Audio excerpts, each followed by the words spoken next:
Welcome to the Three Haunted Podcast, where we bring you all things horror, supernatural, folklore, mythology, and all things that go bump in the night. Hey everybody, I'm John Thomas, paranormal investigator, super smartass, and film lover extraordinaire. And I'm your co-host Ashley, Lunar Goddess, Gorilla Girl filmmaker and horror-loving cinephile. Welcome to Season 3 of Three Haunted Podcast. Did you miss us?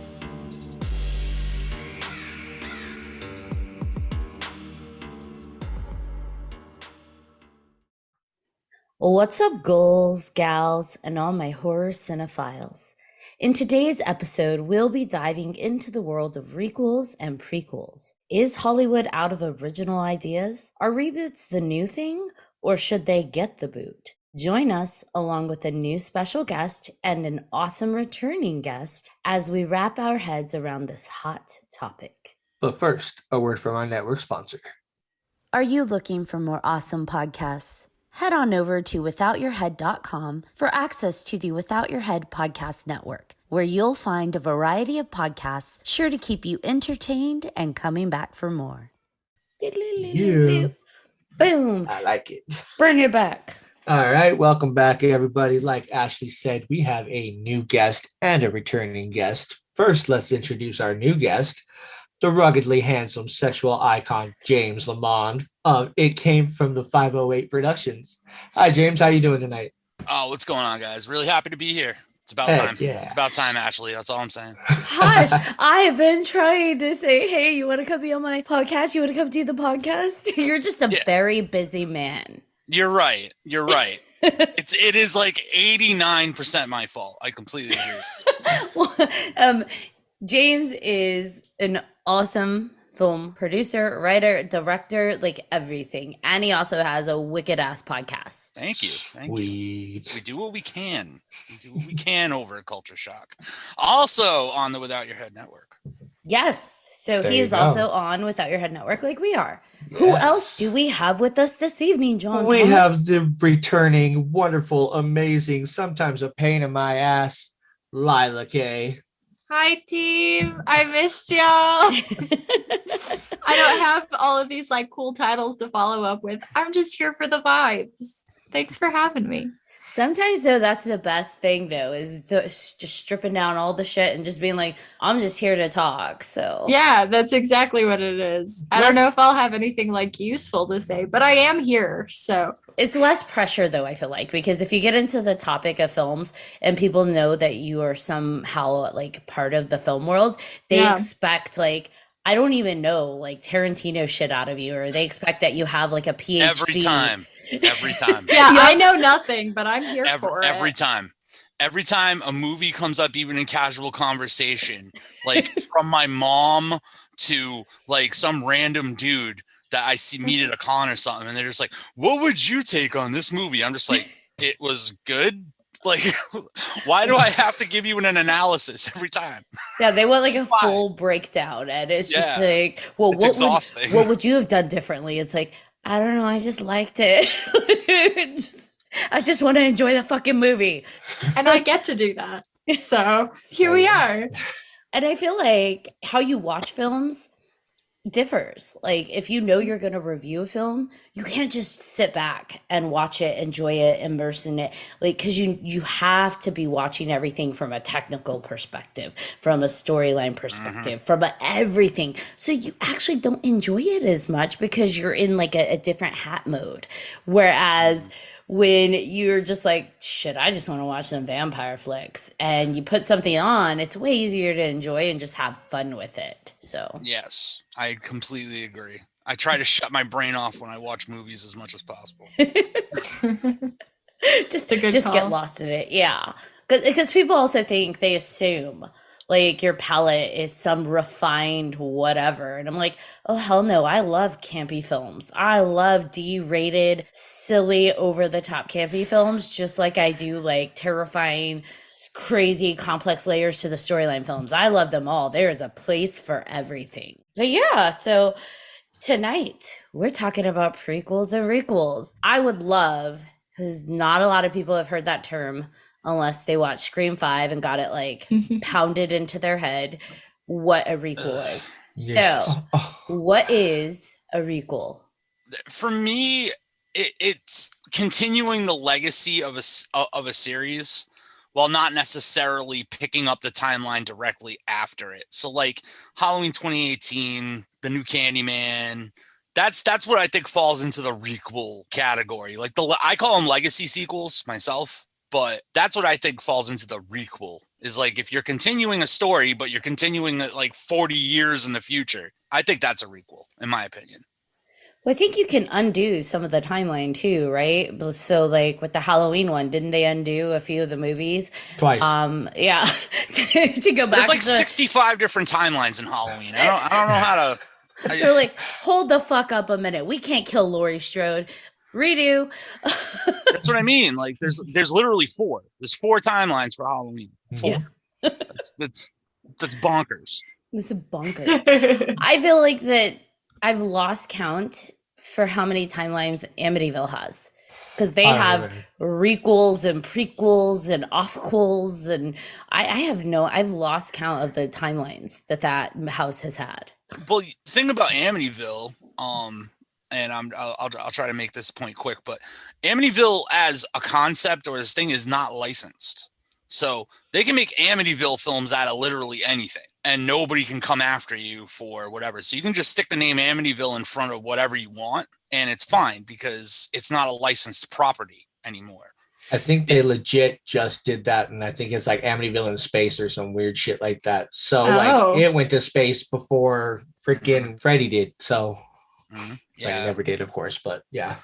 Yeah, so they'll toss anything. They'll toss anything and just throw Amityville in the name just to push more DVDs at Walmart. It's crazy. Yeah, for sure. I feel like Amityville deserves its own, like that could have like 10 podcasts around it, just trying to piece together what the fuck's going on with that house. I agree. Actually, I'm going to plug a filmmaker friend of mine, Ron Levinson. He is actually making right now, a bunch of filmmakers from my neck of the woods are working on a true account of the Ronald DeFeo murder and trial from Amityville. The true story, not the ghost possession side, the actual true story of Ronald DeFeo and what happened when he killed his family. Okay. So, yeah. That's pretty cool. Not the killing, the project. I completely agree. But I've seen some like stills, some behind the scenes. It looks awesome. It looks awesome. It's probably going to be the best thing that's happened to Amityville since the original Amityville Horror. So that's going to be cool. That's coming out October.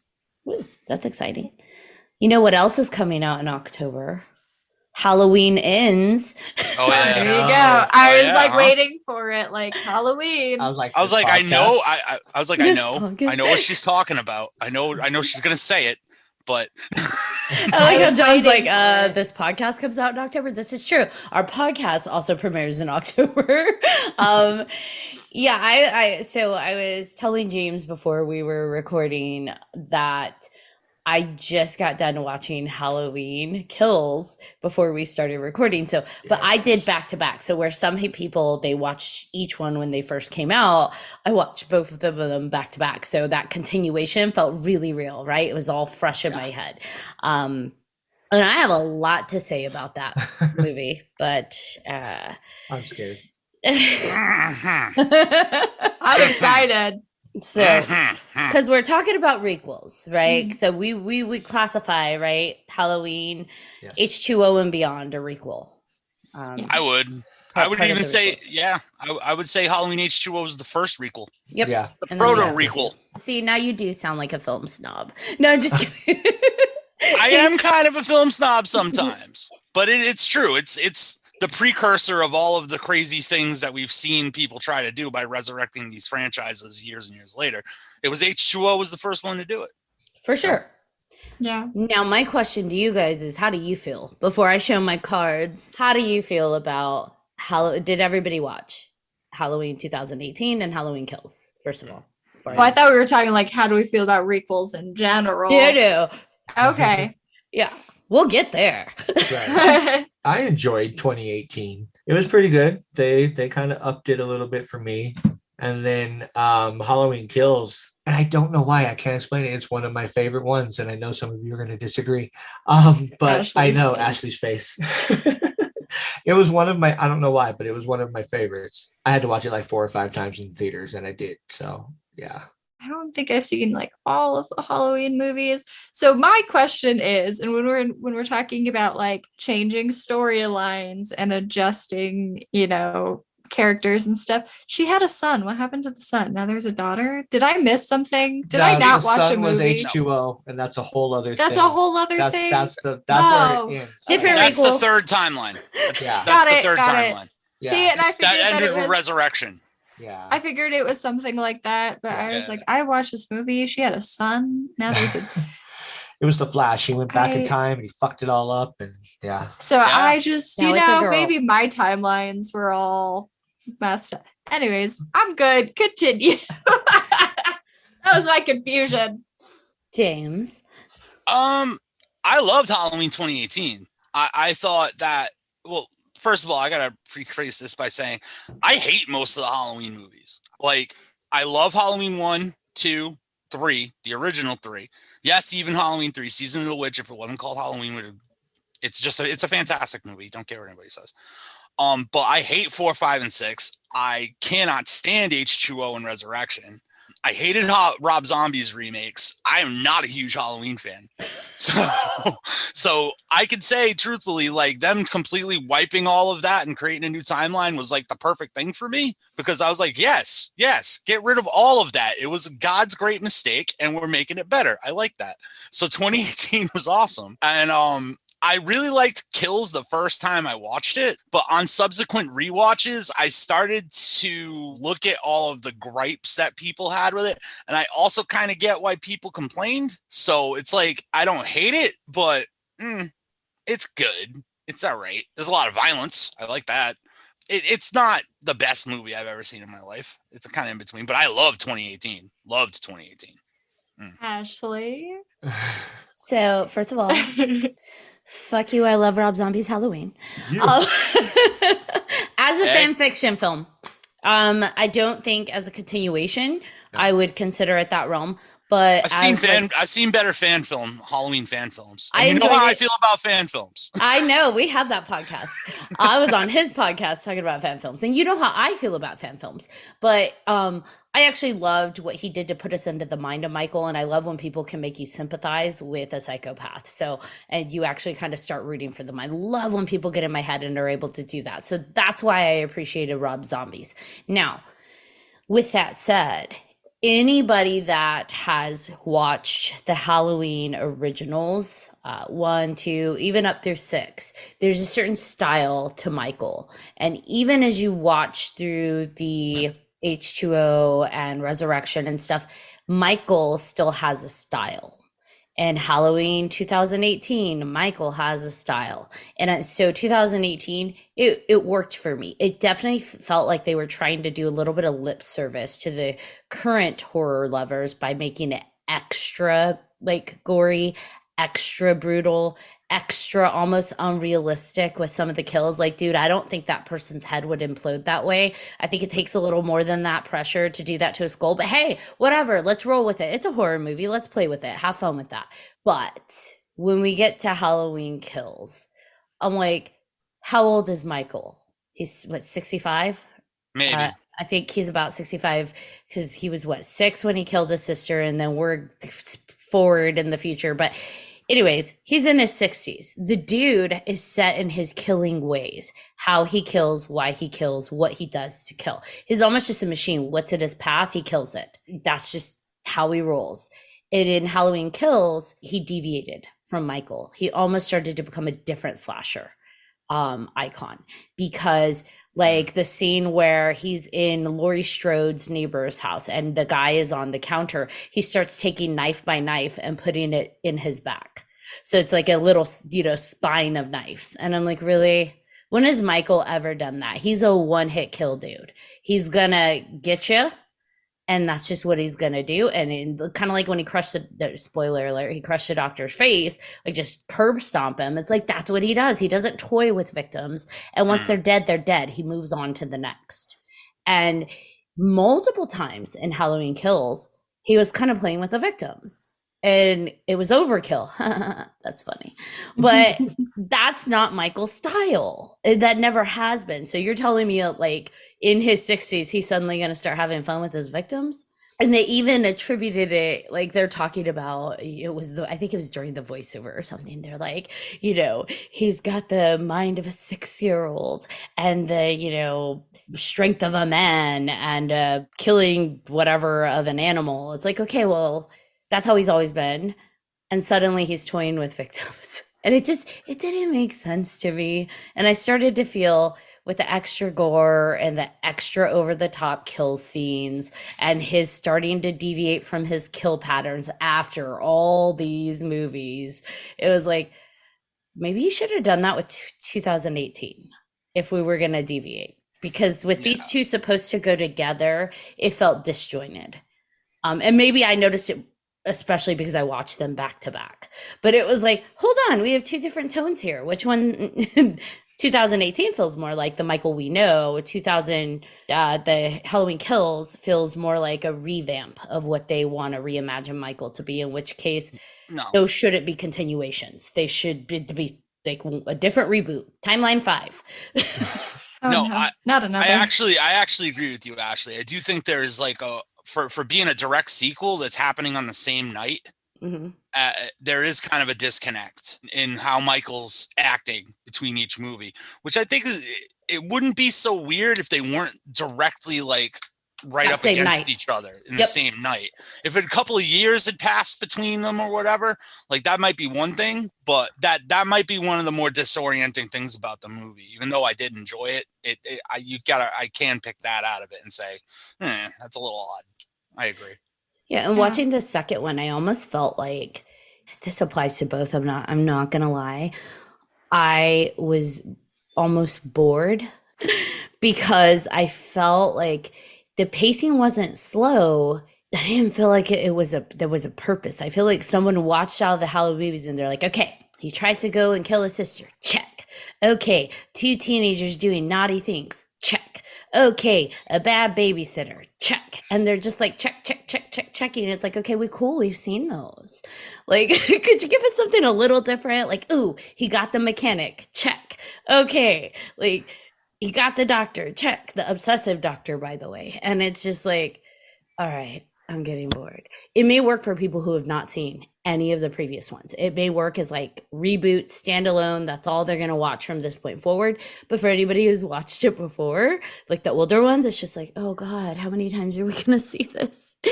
There's so many other people to kill, I guess, maybe. I don't know. I know that sounds awful, but it's like, if you're going to be in a slasher world, does it have to be the same checklist? And I think that plays up on the fact that like requels are reboots, like there's that in part of the title.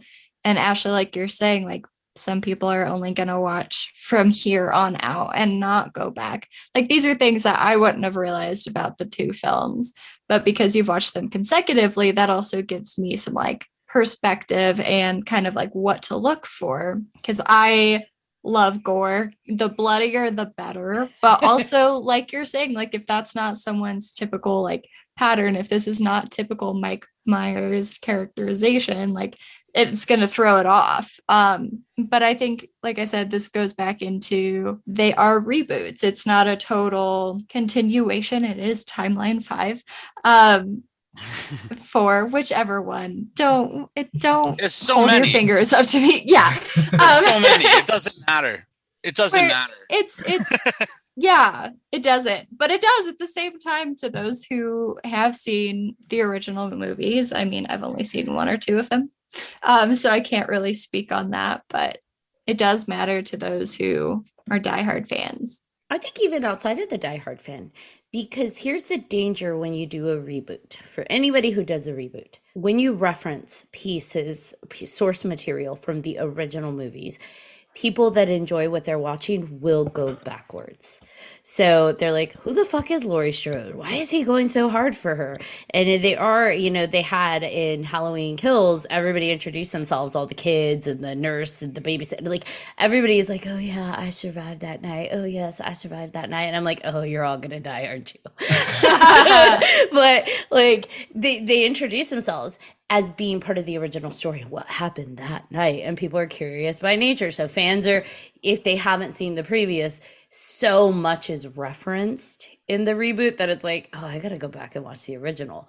And then you start to piece together, oh, that's the killer, that's his tone, that's his style. And yes, it's 40 years later or whatever, so things change, but he's been locked up. So is this pattern really going to change? It's not like he's been out in the world, like honing his craft. Like, yes, occasionally he breaks loose and kills everybody, but we know his style stays the same, and then he gets caught again. And then like same thing, he breaks out. Oh no, pattern stays the same. He gets put back in. And it's like, could someone just like at some point, like fucking cut the guy's head off?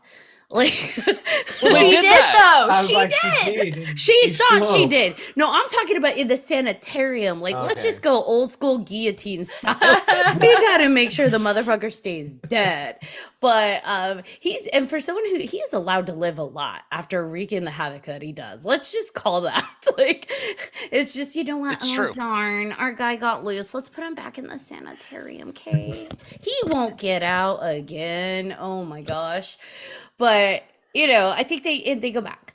I would like to say Scream 5, jump in a little. Scream 5, I felt was a better reboot in handling love notes to the original source material than Halloween. Yes, I see your stink face, James. Than Halloween Kills did. And the reason I say that is because Scream 5 mimicked certain scenes from the original Scream. This certain like the beginning call and like her watching, which was hilarious. The meta on that scene, her watching it and then being like, look behind you. Oh wait. Oh shit. Like that was fun. It was a fun way to give nod, little love note to the original, but still be your own movie. Halloween Kills, I'm just like, dude, we saw the babysitters humping and then being murdered. Like, could we do something different? Or maybe it's not the babysitters. Maybe mom and dad are getting freaky and then, oops, he comes in and kills them. I don't know. Like, I know that's where nobody wants to see their mom and dad getting it on. But just saying, yes. It'd be double horrifying. It'd be like traumatizing for multiple reasons. Right? Your parents are killed in front of you and they were having sex. Like, whoa, talk about the mind fuck on that one. But I did love the little mouthy boy, though. Okay. Oh, that kid was hilarious. Yeah, that was, he's all, what the fuck? I'm like, I would have the exact same response. I don't care what your age. Like, guy jumps out, what the fuck? So, Definitely. I loved him. Him and his little potty mouth was awesome. I'm gonna switch topics again because Do of it. something that you said earlier. We can come back to Scream 5 because I know we're all gonna have a lot to talk about We that. have a lot to Ashley, say. I saw James' so face. glad that you I finally know. watched it. I'm a little sad I about his know. face. Well, when we're talking about people who are watching these reboots, these requels, going back to the original source material, let's take into account Candyman. Candyman, replayed the whole story from the first one. Granted, they got the details a little goofy until the end of the movie when things were clarified.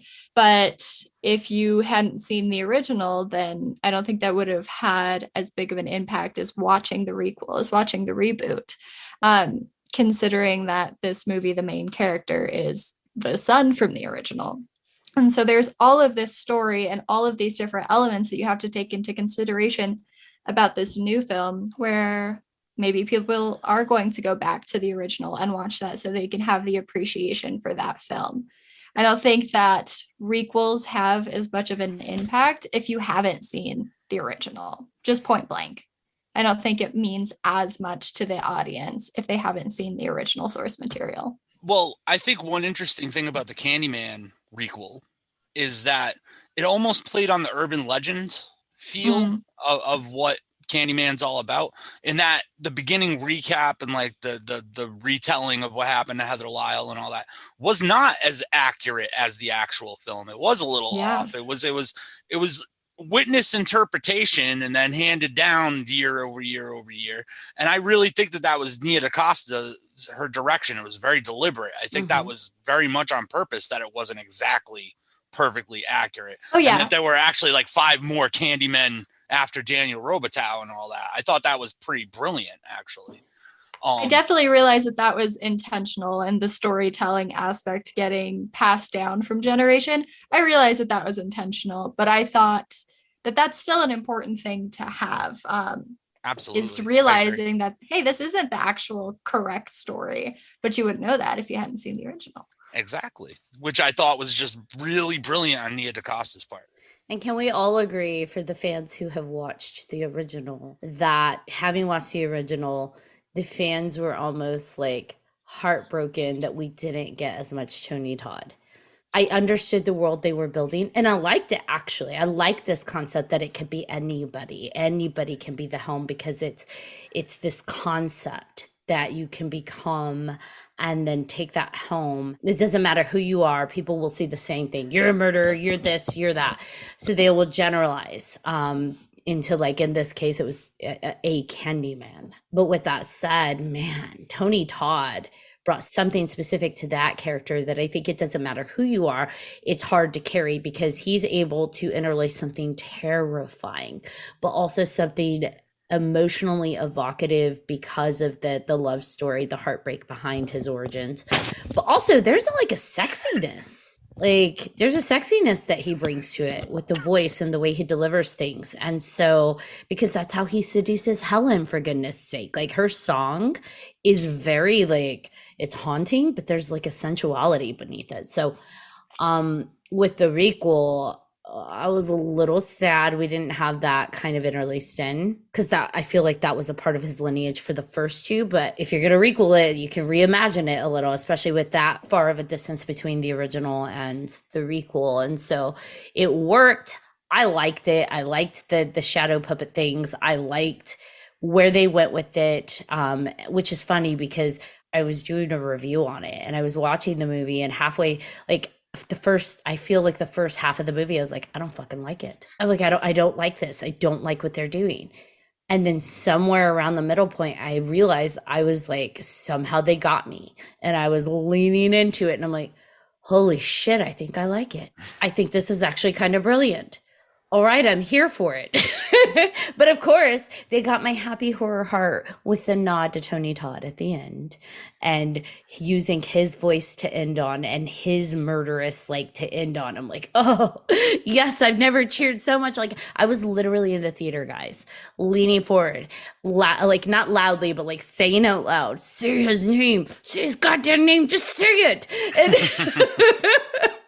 I'm like, oh my God, they're having me, like, they want me to cheer for the murder. I'm like, she did an amazing job with this requel. And I literally was sitting there, say it, come on, say it. And then when she finally says it, I'm like, woo! Yeah. I did think that it was a good movie. It, like, took me a while to get into as well. It's not like on the top of my list, but I did enjoy it. I think what was missing for me was that narration, and how the original were having Candyman narrate, and you can hear him speaking and his thoughts. But it was a very interesting take to, you know, not have that in there and just have it be, like Ashley said, just right up at the end. But also what I think stood out to me about the first one is just how they did the kills, I guess, and having her, like, black out and then just wake up holding a knife, or wake up with a weapon covered in blood. I really liked that aspect of the original because it was shock value. You weren't expecting it at first. And I've only seen the movie once, but I did enjoy it. But I did miss the narration, and I did miss the, like, mystery of the kills in the new one. Still a good film, though. I did enjoy it. I didn't like the invisible kills. That was the only thing that I wasn't, like, super 100% attached to. Like, I don't know how it would have landed for me. Like, what I could say, like, ooh, it would have landed better if they did it this way. I don't know. But I know the invisible kills just wasn't, it almost felt comical to me. Kind of like, for example, Nightmare on Elm Street, when Freddy, when Freddy is killing them in their dreams, but the people who are awake can see the murder happening. Yeah. It almost looked kind of funny, right? Like, oh my God, this person's just kind of like floating up in the air, and then they're on the wall, and then they're and you don't know what's going on, and blood spraying everywhere, and it's just like, this is almost kind of so absurd, it's borderline comical. That's kind of where I felt it was a little bit with the new Candyman. But overall, I still want to see more of it. I still want to see where that world goes. And maybe it doesn't go anywhere because it ended in such a profound way. It doesn't need to go anywhere, but I did enjoy it. So I definitely don't think it needs another sequel. I think they made their point like right on the nose with like what they were trying to say about collected urban legend and just the social commentary. Like it had a perfect ending. Like don't franchise it. I don't even think the first Candyman should have been franchised. Like it really just said what it needed to say, and everything after that was kind of like another route slasher. You know what I mean? Like it didn't really hit the same level the first one did. So I don't think it needs another sequel. Not that it doesn't deserve another sequel. I thought it was fantastic, but I think they really should just leave it alone because that was perfect. Right. And that says a lot when he says that something's perfect. Okay. I'm picky as hell. I'm picky on certain things. I'm picky on certain things for sure. Like John has seen my face on certain like movies, and I'm just like, oh, that was awful. But it really just depends. All right, I can't. What are some other prequels out there? You mean requels or prequels? Which one are we doing? Requels. Sorry, requels. There's a shit ton of prequels out there. Back and forth. Any other requels that you could think of? I mean, I do want to kind of touch still on Scream 5, but Oh yeah. Oh my gosh, I totally skipped that. Sorry. I said we'd come back to that one. I just was like, I have a point on Candyman. I'm glad we're But do we want to just do Scream 5 now that we're here? Might as well. Let's bring it on. He's making a stink face. People can't see it, but James is totally making a stink face. All right. Lay it on us, James. I see you're like itching to get it out. Okay. Break my heart. Break my heart. No. John is just like an epic Scream franchise fan. So no, so I'm there with you, dude. Like I even love Scream 4. Nice. I love all of them except Scream 5. What? Why is that where you draw the line? I'll tell you. Bad acting? No, not bad acting. I can let a lot of bad acting go because I'm a horror fan. You got to kind of let bad. Courtney Cox's Botox? Nope, not Courtney Cox's Botox either.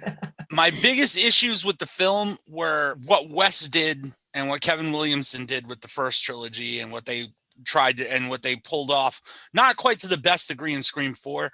I feel like the new team completely botched in 5. The analysis, to me, it just was analysis for analysis sake. They were just sitting around talking about the new school of horror films, like whether it be elevated horror or whatever, but it didn't play out into anything in the film. It was just them talking about it and people dying, which is fine. It's fair enough, I guess. It's got that kind of nihilism that I expect in modern horror these days. But I could have forgiven that if the ending wasn't such shit. I really could have forgiven like it just having like some kind of janky commentary like that. If the ending didn't end on that, because I don't know if we're going to talk spoilers, but that note, that purpose, like that obvious, that flat, like almost every other sequel, it's been some kind of like major connection or major plot connection in the series. Like it was Billy Loomis's mom in Scream 2. It was her brother, as far-fetched as that is, her half-brother in 3, her cousin in 4. And then in 5, it's some angry chat room guy. Like, whatever. That's just silly to me. It was silly. That's my opinion. As a Scream fan, as a super Scream fan, that really pissed me off. I'm not gonna lie, I was a little disappointed by the motive, but I kind of understand it too, because you get the people that are so just like in love with things. I mean, look at, and they brought it up, but look at Star Wars, The Last Jedi. Holy crap, man. Like I could not stand that freaking movie. It was horrible. They basically ruined all of the other 7, 8, even 1, 2, and 3. It ruined all those for me. Original 4, 5, and 6 were great, but so I kind of understand where they were coming from with that. Angry Stab fan being the killer is like, it just, when you have 4 sequels or 4 films, I should say, and it's so impactful, and like the mythology that they've created around it is so, you know, concise and stuff. To have it just be like random guy and his oddly way too young girlfriend, that's just really weird. That's just, yeah, I don't know. No, definitely thank you for touching up on the age gap there, because that bothered me. That was some serious jailbait situation, man. That was weird. I get what, you know, the writers and the directors and everybody were trying to do with the script, and not make it about Sydney this time, because like you said, we've had 3 other sequels where it was about Sid. And yes, she is the queen of this franchise, but it was kind of nice to see them go for something different. They could have picked something different, but I think it was nice to see away from Sid. And I loved Nev Campbell and I loved Sydney, like absolutely, like. But I thought it was good to kind of get away from that. I think the biggest part that shocked me in the movie was Billy's daughter. Like that's the route that we went. Well, we know they gave what it away age. so early. But we also knew what age he was when he died. So it's like, I feel like they tried to force that one a little awkwardly. Like, so he was having super young teen sex, and like there was a hidden baby, and there was like. It's a lot. Yeah, it was a lot of like, I think y'all tried a little too hard on that origin story, because that was just weird. Well, and they gave it away so early. Oh, he had a daughter. It must have been later. Oh, wait, no, he fucking died. Wait, how old was he when he had this baby? Like. Or when he fathered, he sired this child. Had Loomis's daughter been the murderer and they revealed that toward the end of the movie, they would have had me. They would have had me. Right. That would have been it. I'd have been like, boom, yes, now we're talking. That makes way more sense. And it's not about Sid. Right. You know what I'm saying? Exactly. Like Lila said, they revealed it way too early. I was shocked about that one. I was kind of upset about that one. But then again, like watching the movie over and over, which I have, I get why they did it, because that big plot twist drives the whole plot of the movie. Like that is such a key element to the movie that you kind of have to give it away early, because there's the motive, there are the suspects, you have your character base around this plot twist. And I loved the movie. I thought it was a great movie, but it did really throw me off saying, oh, this is Billy's daughter, by the way. Here we go. Just gonna add that one in, and she can see him. So yeah, I'm gonna be the dissenting voice. I love the spin that they did, albeit it felt weird that they forced that he was having like teen sex and a hidden baby, and that was nowhere like in the like any kind of inclination for that in the original. It's like, okay, fine, go out on a limb. I'll just like suspend my belief system there for a moment. I love that she is battling this inner psychosis. She is battling herself. It adds layers to the story, especially when your stories don't have much complexity to begin with. We have, yes, killers, but let's look at the original. Why was he killing? Because his mom had an affair, his dad had an affair, and mom left, and oh no, like that's why he murdered 50,000 fucking people. Like, come on. Yes, the Reddit chat room, like that makes no sense, but like, do we forget Stu? Stu had zero motive other than being a hyper horror fan and like just wanting to get nice and dirty and gory. And Billy gave him that like he essentially just put it in his hands like, well, here you go, here's a flimsy motive if you want one. And he's like, yeah, I'm fucking down for the cause, bro. He was like, he just was primed and ready. And I feel like that's how this was. You had someone who was so fucking obsessed with these movies and the integrity, and we know some people that are so obsessed with stuff like that they do get borderline like aggressive and violent. You're like, whoa, chill out a bit. And they find the right person who's waiting for that, the predator. So we look at the two, and I find it, you know, a fun little nod that the one who is like just wanting to kill is living in Stu's house. So I feel like that was a clue. I feel like that was a clue. Yeah, she's Stu. I like that they didn't reveal that until the end, though. We didn't know that. That was a fun little scene to show, you know, her standing there, pan out at Stu's house, and it's like, ooh, yay, that's fun.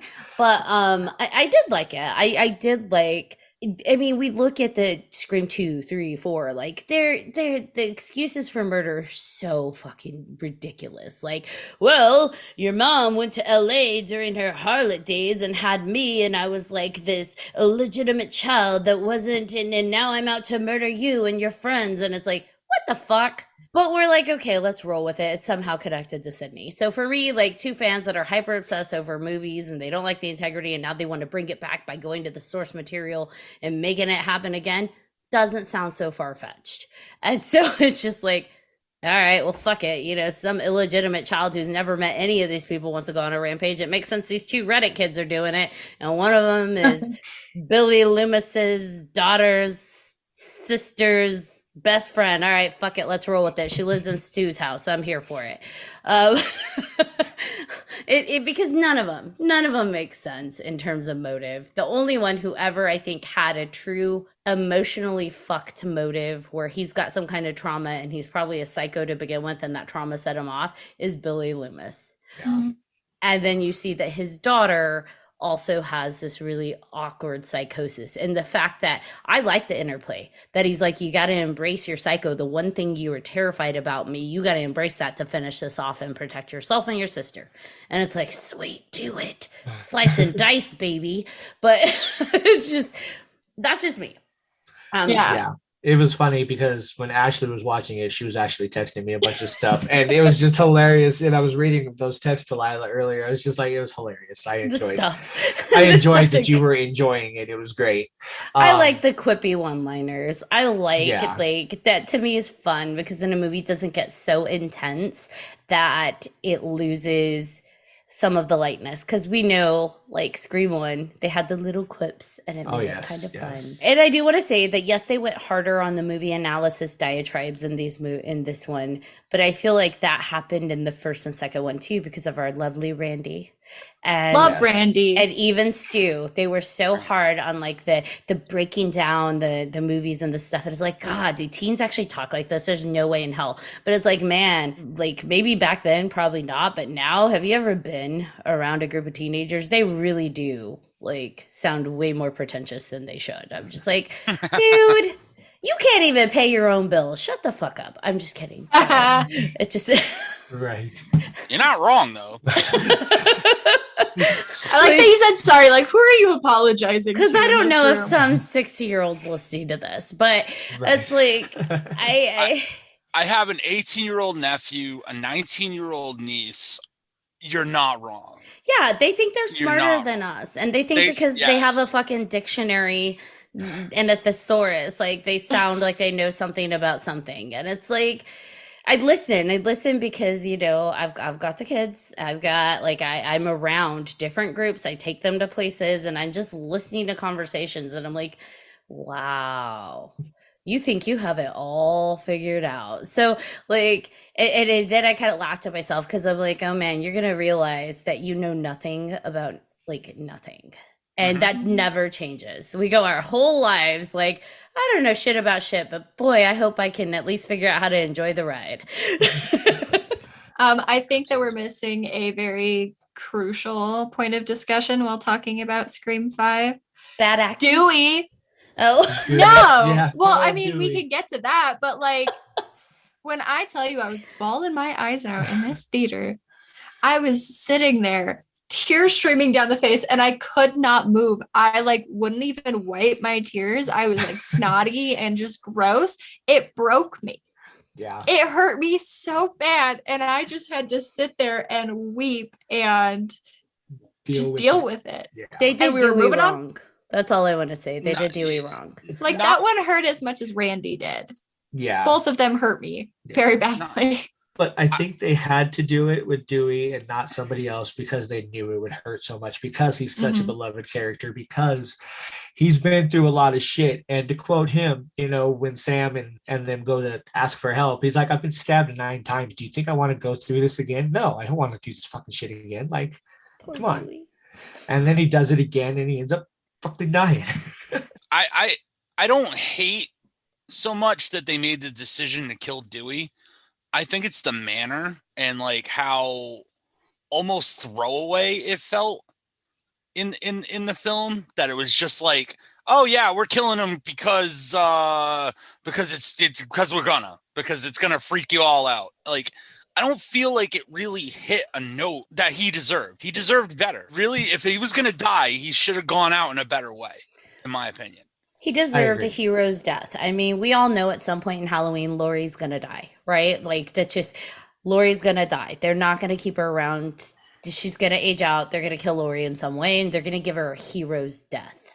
Yeah. And I feel like they should have given Dewey a hero's death, a full hero's death, and they didn't. Like you said, it felt rushed. And I actually texted John, like, they're gonna kill Dewey, aren't they? And he's just like, what? And I'm like, I can tell because they just gave him a rushed, full emotional closure scene with Gail. Gale, yep. They just got their full closure after not talking for 4 or 5 years. Emotions, I love you. You'll just always have your town, and I'll have the whatever, big world. And I'm like, oh God, this is a closure. And they rushed it. Like, they're having this awkward conversation and tears outside of this house where there's like dead bodies. And it's just like in the middle of the day. And I'm like, okay, they're about to fucking kill Dewey. And I think It it's was a one of kill them. or Dewey. I'm like, one Yeah, of it's them's one about to of them. die. Right. Yeah. And then when he went in the hospital, I was like, okay, it's Dewey. And the thing I didn't like that it was a fucking Reddit user that killed Dewey. Like, if we're gonna have a death for Dewey, the most beloved character in the whole fucking series, like, yes, we know Sydney's like the epic, you can't touch Sydney, but like Dewey is the beloved character. And so it's like, if you're gonna kill him, give him the hero's death and not at the hands of some dumbass. I have to strongly disagree. I think rewatching it, that's what makes it hurt worse, and why I found the death like so shocking and so like disheartening is like rewatching the movie, or even just getting to the end and seeing that it was Amber that killed him. That's what hurts worse, is because it was some little idiot. Like, it was just some kid. And I think he didn't get that send off. No, but that makes it more impactful is, oh, he really just got killed by a rando. Like, this Yeah. is it. He just deserved better. I totally agree with that. And to He shouldn't have died. and to James' point, it was too rushed. It was much too rushed. I didn't like that the kills almost became Final Destination, though. Yeah. By the way, that like That was the kinda cool. I did it because it's like, stick to Scream, stick to your style, stick to your tone, because like the whole, when she like kicks her and she accidentally turns the stove on and you hear the gas, it's like, okay, here we go. Yeah, no. Yeah, it's like, what? Now we're getting a little too, like, Scream is a slasher. It's Yeah, it's not, always had visceral kills. It's always been like a crazy guy with a knife and or a girl, but either way, or like you said, visceral. There's not like an element of series of events that then lead to its like death, like Right. Final Destination. So it's just like, oh brother. Although I did like the little joke they made where she's like, how's that torch for you, or whatever. But I did like the kills other than that for the most part. You know, the whole stabbing through the hand obviously wasn't a kill, but that was nice and brutal in the beginning. And, you know, stabbing West through the freaking, yeah, that was just, I loved it. It was great. I love the gore. And I will say that the only qualm I have with Dewey's death is that Amber would not have been able to get those knives in Dewey and lift him up to drag like the knives down. Absolutely not. No I don't way. care. She does not have the strength for that. And after seeing the killer reveal, I was like, I don't buy that. But I still thought the death was fine. I mean, Was it fine doesn't sound fine, but no, it wasn't. And I understand that like Dewey was the one who had to go, because it wouldn't have been as impactful as if it were Gail, and they definitely couldn't touch Sydney. No. So process of elimination, you're killing Dewey. And No, I I know bet- that coming Yeah. in. I bet they're wishing they had killed Sydney off now though. Yeah, just pay her what she's worth, man. That's all I gotta say. I completely agree. I'm kind of boycotting Scream 6 until I hear that she's in it. Pair what I'm she not gonna boycott it, but I'm not gonna enjoy it as much. That's fair. That's the limitation. She's like, I will forever watch these. I don't care who it goes through. yes, but yeah, definitely pay her what she's worth. That's my take on that. I I just fully want to agree. end on I thought the acting was awful for most of these characters, especially I wish they would have done a better job with Billy Loomis's daughter. I don't think her ability to emote was as strong as it should have been. I thought her sister, whoever played her sister, did a better job of Jenny that. Ortega. She Yeah. was very strong to the point that it almost was too strong that it made her the Billy Loomis's daughter pale in comparison, Sam. So Yeah. she was fine, but then when you have someone like what'd you say, Jenny Ortega, who is Jenna Tara? Ortega, yeah. Yeah, Is when it you Jenna have or Jenny? Jenna. Jenna. My yeah, bad. when you Sorry. have her like right next to her in comparison and they're in the same scenes, that just exaggerates that like weakness a little more, if that makes Right. sense. No, it So- does. Yeah, and so I would have liked if you're good at, because they are hinting at passing that torch to her, Sydney to Sam. Yes, any anyone notice that we got the S names, Yeah. but Got they're switching Sydney to Sam, and so they're kind of passing that along. So with that said, it's like you should have someone much stronger who can carry that, or maybe she'll grow into her acting chops. But I kept finding myself being pulled out during her scenes because I wasn't quite buying it. Other than her epic kill scene, I was like, God damn! So that's Yeah. where all your acting is. Was this your audition scene? Because you nailed it. But yeah. Okay, prequels. Prequels. Because we're going on. God. Yes. The hesitation. I know. I've Prey. currently watched. Prey is like the prequel right now that people are talking Right. about. So how'd you feel about Prey? I actually just watched it a couple days ago. 2 thumbs Um, up from James. I enjoyed it. I thought it was great, and I haven't seen. People don't kill me out there, but I haven't seen all the Predator movies. I don't even think I've seen the original Predator, like except for in pieces. To be honest with you, Fuck but I've did you seen. say? You heard me. You heard me. But I did enjoy it. It was great. I thought everything about it was fantastic. So you should Yes. probably watch Predator 1 and 2 and then watch Prey again because they have the Easter eggs. What is it from Predator yeah. 2 and Prey? Yeah. And they no, make there's a ton of Easter eggs all over. yeah, and they make both nods of to the first one. two movies, Yeah. yeah. Right. So I would definitely watch 1 and 2 and then rewatch Prey. You might appreciate it even more. Right. Yeah. No, I thought they did great though. I enjoyed it. I Lila love didn't it. get to watch it yet, but I will be honest in saying that I have not seen it, so I was going to quietly sit this one out, and then I just got called out. That's Fine. okay. I absolutely I didn't have, what is it, Hulu? Hulu. Is it on Yeah, Hulu? it's Hulu. I didn't Yeah. have Hulu, but when I saw that was coming out, I'm like, subscribe to Hulu. And I got Hulu so I could watch it and watched it Mhm. the night it streamed on or came out. came on out Hulu. this week. Yeah. I've heard it was good, though. I've heard like people have really enjoyed it. I just haven't gotten around to it. She will. I know. It- We're like a big Predator household. So Yeah. Nice. that was a big deal. Also big into Aliens. But Aliens freak the kids out a little more, so they can't watch all those. But the Yeah. Predator, I started I told them no to Prometheus, but then they begged and pleaded, and I'm like, okay, 15 minutes into Prometheus, we had to turn it off because that was the no. Like when the things were shooting out of the back, in the little lab. Yeah, that was no,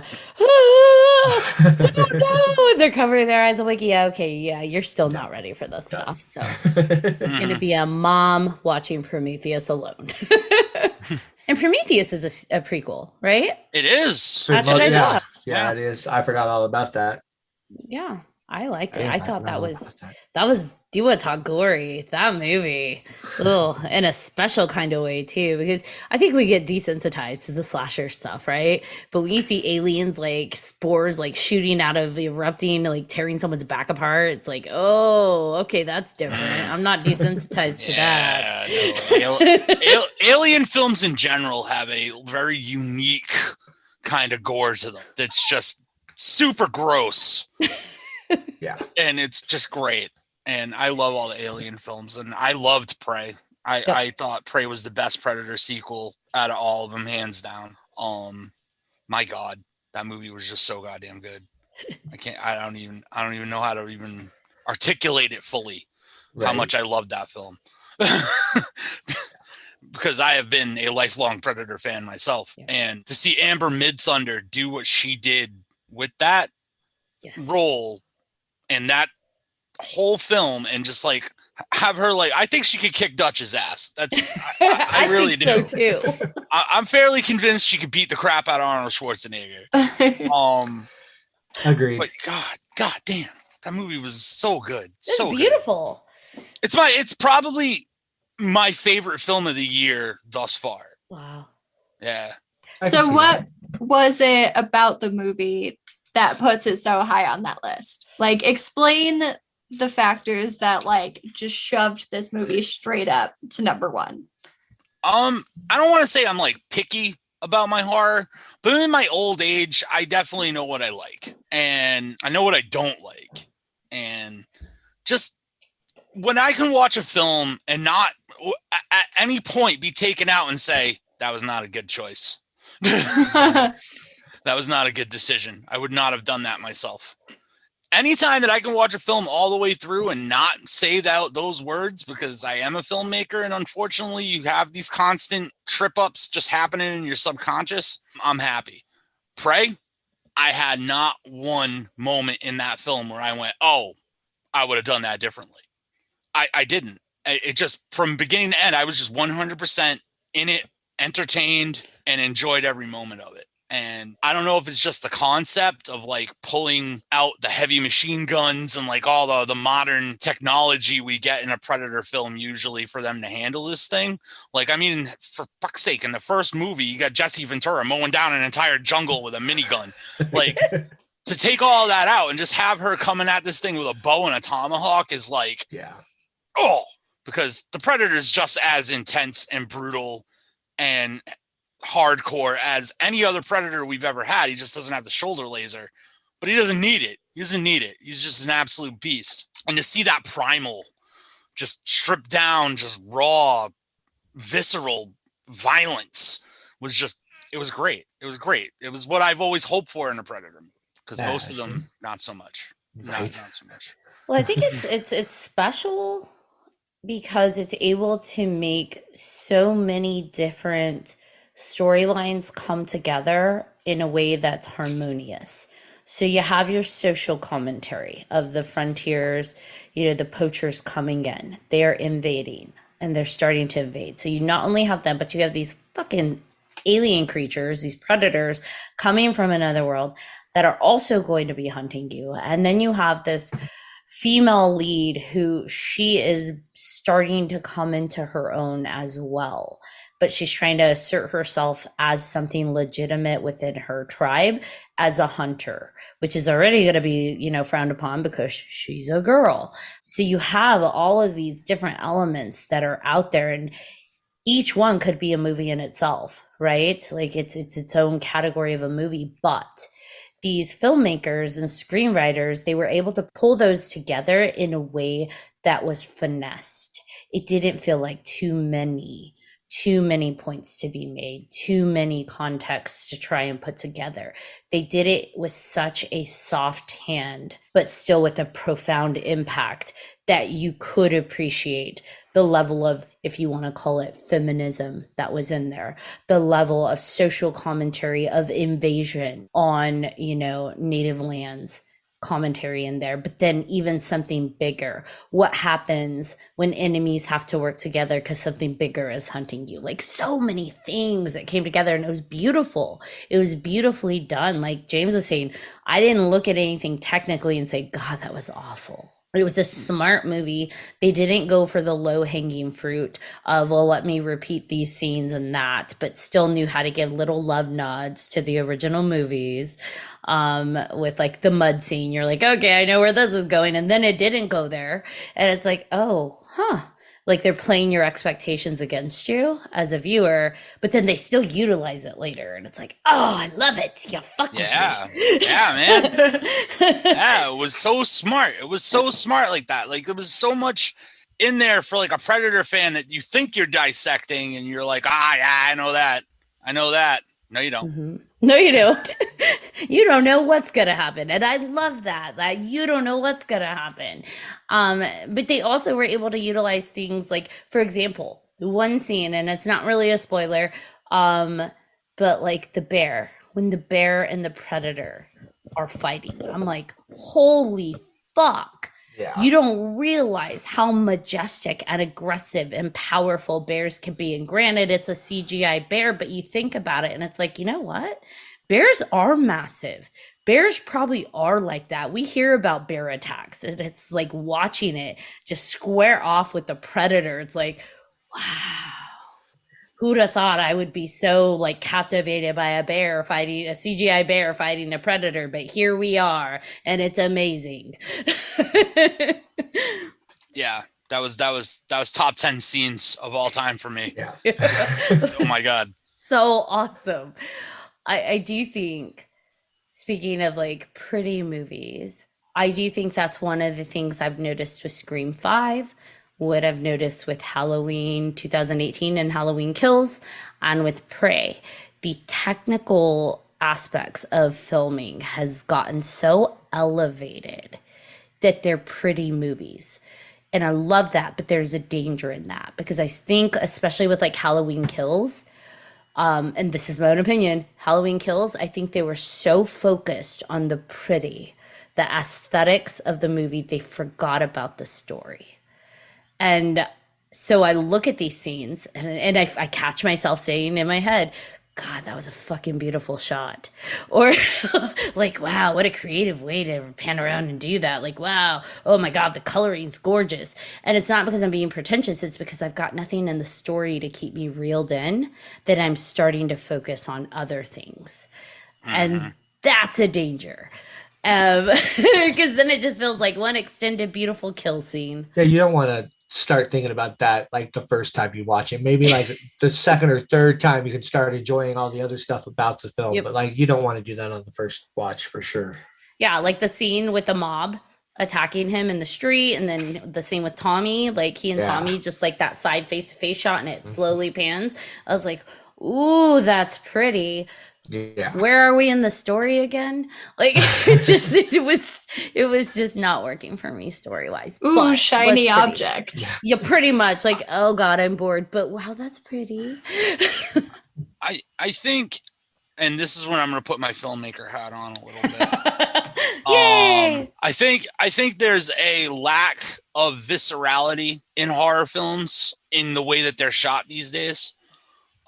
Which is why I think a lot of people are nostalgic for like 80s, 90s, even like early 2000s films, because they were down dirty. They were in the middle of it. A lot of it was handheld. You could tell it was handheld. It was raw. It's really in your face styling with the way that people were picking their shots back then. Now it's technically more pretty, but at the same time, you're losing a piece of what you're having in the moment. You know what I'm saying? And I wouldn't actually even call out like Scream 5 or Prey or any of that for most. I would definitely push that more on like elevated horror, like the Midsommars and the Hereditaries and like the Saint Mauds. Like yeah, everything looks really pretty, but absolutely nothing's happening. So what does it matter? But I feel like that is coloring, like the whole A24 horror movement is coloring all of the more standard fare now.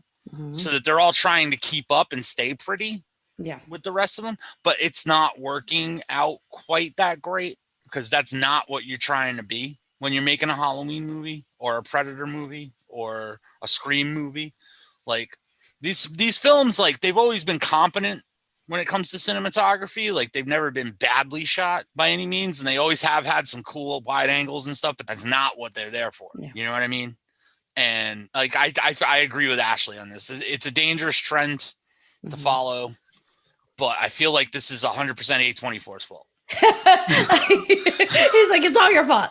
Yeah, I think horror has been phenomenal for decades and decades and decades, and it doesn't have to be billion-dollar productions to get that scary, disconcerting, uncomfortable, shocking feeling.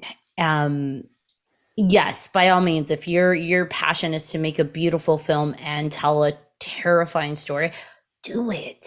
Yeah, like by all means. But I think like it's just becoming the wrong order of operations. Pretty film and then the story. Pretty film and then the horror. And it's like, no, flip it. It just spit out. We still want our story. We prefer our story. Otherwise, it doesn't land. All right, prequels. I'm gonna start throwing prequels out, and I want to know yay or nay. Red Dragon prequel to Silence of the Lambs. I enjoyed it. I back that. Yeah. Definitely. I thought it was fun. Ray Fiennes as a villain. Oh Yeah. God, fantastic. Yeah, I enjoyed that one. What about Annabelle Creation? I actually enjoyed that one, I think, a little bit better than the first one. We got 2 thumbs down and a tongue stuck out for James. Not a fan of Annabelle Creation. I'm not a fan of James Wan. Oh. Ooh. Well, even bigger. We're That going whole big u- scale. That whole universe can just fall off a cliff and I'll be fine. It's like they're all corny. It's just to me. Oh, wait, Creation. Yeah. Sorry, they all kind of like meld together. Creation was probably the one good one. It That's was the one with the girl. She's got the disability, right? Is she a wheelchair or no? Crutches? Wait. That's the one that's got the barn scene with the demon Yes. in Yeah. the dark. Okay, Yeah. that one actually, that one's passable. I'll say that it was pretty good. That and like Conjuring 3, like that's That'll pretty do. much the only ones I like. I think if you have to say, was this the one with XYZ? Then you know where you stand on the movie. If you can't remember it, we know where you stand. But like you said, though, they all meld together, and we had that issue about the Nightmare on Elm Street movies, season 1. We, when yeah, were we get talking the about it. numbers all mixed up. Like, was it this one? You I remember think- the scenes, you remember the storylines, but it was like, was it with 2, 7, or 9, or I don't think know. Poor Shane It's was like- the one that got confused and didn't No, know about the definitely. nightmares. Definitely. Like Nightmare 4, 5, and 6, like I don't feel like anybody actually remembers them blow for blow. Like it's just Oh, one movie. it's just a soup Yeah. of stuff. The Freddy soup. Yes. You. What about Ouija? Ouija Origin of Evil. Did you guys I see that one? enjoyed that one better than the first one. I also agree. That was much better than the first one. I liked that one. Orphan First Kill. I didn't watch that one yet. loved it. You didn't watch that one? Okay, well, Oh I my will say God. that there's a twist. But That's James all I gotta loved it. say. He's like, I I thought it was loved it good. so much. Oh my I God. didn't think that I'd like it because I watched the original Orphan movie way after it came out. Like it's been recent that I watched it for the first time. And so when I heard that they were doing a prequel, I was like, this is going to be terrible. It's like she's an adult now. Like, you can't do this. You can't find a way to make it work. And then they did. And I was pleasantly did. surprised. Definitely They so check it did. out, Ash. They did. And Ashley, definitely recommend that one. I I started didn't to think I'd watch like it, but then I ended up like running out of time on that one. So I was just like, I'll get back to it. I think the only thing I have to say about it is that movie had no business being that good. Right. Yeah, genuinely surprised. I was expecting to not like this movie because I was like, you've waited so long that like this is just not going to be as impactful. And I thought it was a joke for a while. I was like, there's no way they're actually doing this. And then set photos came out, and I was like, oh, we're actually going through with it. Cool, I was got like- it. And I enjoyed it. I was like, the jig's already up, man. We all knew what happened. Like, Yeah. how can you make this interesting? And then they And did. then they did. And then they did. Although the And- set photos cracked me up of everybody wearing the huge The boots tall Yes. to be taller platforms. than her. Yes. I'm Yeah, like, well, that's creative. they did a good job with it. I was We live in a world where no one has knees. Yeah, we'll definitely have to touch back, and Ashley will have to let us know what she thinks about that one for sure. yeah. What about That was a from, good one. From Dusk Till Dawn, The Hangman's Daughter? I think we briefly touched on this at some point a few times, but I love that one. So suck it up, Okay. James. I think I like that one too. I can't remember, but I'm pretty Yeah. sure it was that Wait, one. I nope, liked. nope. I like that one. I like that one. You didn't like the cowboy one. I hated Yeah, I I didn't like hated that one. Texas Blood Money. That That's was the one I was part thinking. two. Of. That Yep. that one was Yeah. awful. Yeah, Yeah, that was I'll part agree. two. No, I like the Hangman's Daughter. That was a good one. I really liked that one. I like it. I also like that it was so prequely that you can get away with. I love when they do prequels that are periods before, so then you can change the tone a bit. You can change it up a bit because it's a completely different time period. So Like I Tremors love 1, 2, or 3. I mean 3 or 4. exactly. And so you're able to really like they can make a little bit more liberal choices with what the storyline is. So I loved that. And I love seeing the titty twister as like its original setting. Because you know, if you watch the first one for me, you see the back of it and it's the ruins, and it's like, oh, I want to know more about that. The Hangman's Daughter goes back to it a bit, but I bet there's even more behind that. I want to see like the sacrifices and whatever is associated with the back of those ruins, because that to me is the storyline just waiting to fucking happen. And it looks like it could just be awesome. I gotta agree. So then how do we feel about requels? Are we on board with requels? I'm kind of over it. I know, because I was talking like pretty highly of, some of these movies. I just want to see, I guess, more originality, which sounds pretentious, and I have no right to be pretentious. I enjoy them for the entertainment value more than their actual story. And I would just like a change of pace. I'm going to keep watching them, and I'm just going to complain. I think requels can be good. They have potential, but if you don't connect it back to the original story, or if you don't have those original characters, then what's the point? Then it's just a reboot or a remake. Yeah. There we go. Yeah, going with what Lila said, I think, I'm either way, I'm going to watch them. Some of them don't need to happen. A lot of them don't need to happen. But my curiosity is always going to get to me, so I'm going to watch it, and then I'll just decide whether, after watching, I like it or not. So, I mean, I guess my opinion on it is horror is susceptible more so than the rest of the industry to trends.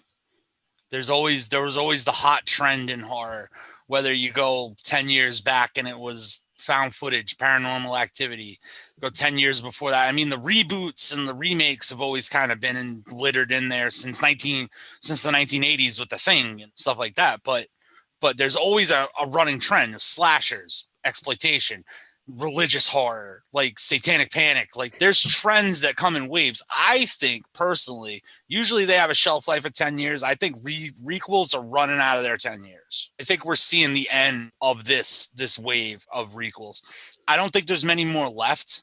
I mean, they made the Halloween 2018 into a trilogy. Yeah.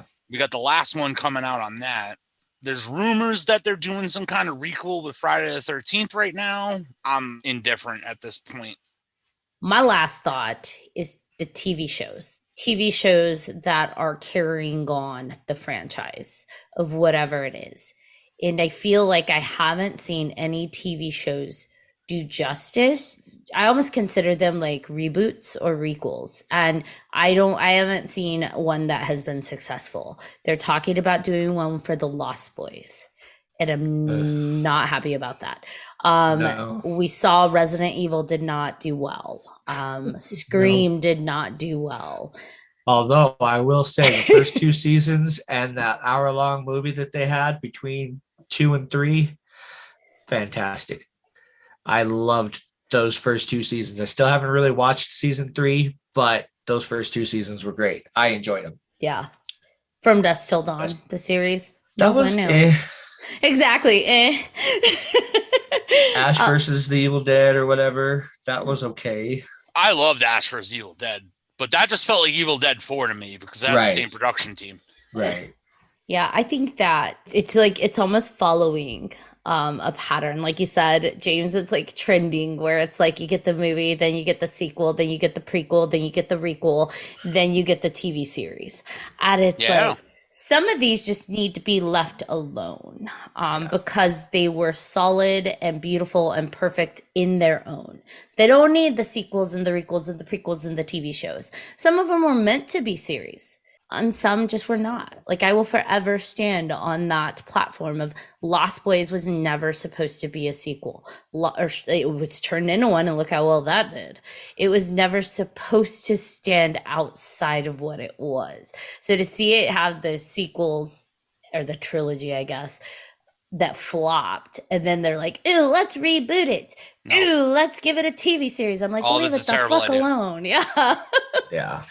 That's not a world. Exactly. It's not a world that's supposed to continue. They wrapped it up in a bow for a reason. They killed off every single fucking vampire and the head vampire for a reason. Leave it alone. This Liver horror alone. films. Yeah, no, but there's horror films. I mean, there's films of any genre that fall into this category, but specifically in horror, there's films where they just caught lightning in a bottle.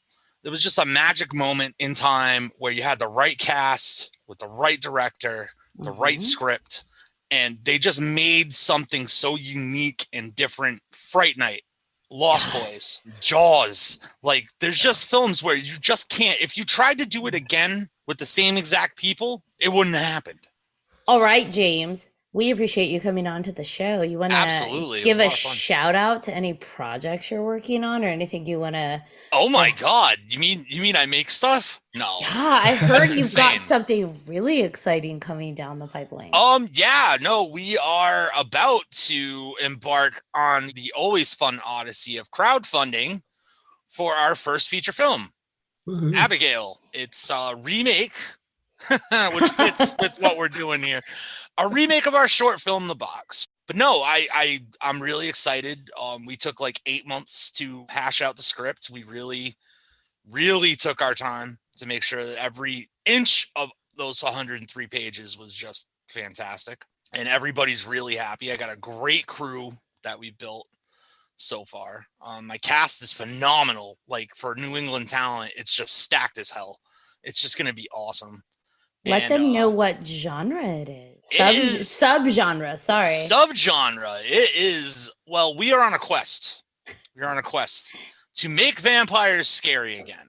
Woo. Because vampires are absolutely not scary anymore. I don't know if anybody's noticed, like, for the last like 20 years, they've all been like broody and sparkling and like in pleather. For the most part, either if they're usually fighting a werewolf. Yeah, we don't want to do any of that shit. Like we're going like 30 Days a Night, Salem's Lot. Like, these vampires are gonna rip your heart out and eat it and make you watch while you die. Like, that's not actually something that happens in the movie, so I'm not giving any spoilers away. But we are on a quest to make vampires scary again. I promise you that, above all else, this is going to be the most shit your pants scary vampire film you have seen in a long time. It's topping the already most shit your pants scary vampire film we already made. Which I have seen and can attest to that it was phenomenal. I had fun with that one, watching it. Now, where can people find more information about your project and the crowdfunding and stuff like that? Oh, we're on everything. You can look up It Came from the 508 Productions on Facebook, Instagram, Twitter. I think that's it, actually. Facebook, Instagram, Twitter. Yes, we haven't launched a TikTok yet, but that's coming soon. And you can also look us up at itcamefromthe508.com. We have merch, there's t-shirts, there's all kinds of fun stuff. So yeah, those would be the main ways to get in touch with us. Or you could just message me on Facebook, because I talk to everybody. So. Well, thank you so much for coming on. You were absolutely awesome to talk to, and we appreciate you carving out some time to come Fantastic. and slay these topics with us. See the puns I'm making? More than happy to, and I'd be more than happy to come back. I had a lot of fun. Sweet. Yeah. Well, all right, Johnny John, bring us home. Okay, real quick, honorable mention, Ghostbusters Afterlife. Not scary, but good recall. Forgot about that one. I love that one.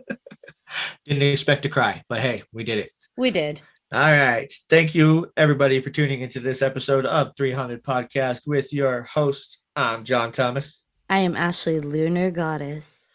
And thank you again to James for coming on. It was a blast having you on here.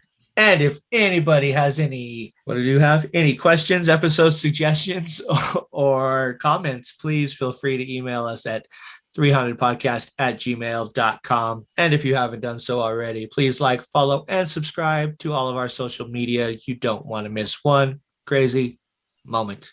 And also, thank you, Lila, for coming on. We I forgot, appreciate sorry. you being I'm on. staring right at her. I'm That's sorry. okay. No, it's okay. Thank you, Lila. We love you. Thank you for being on. Until next time.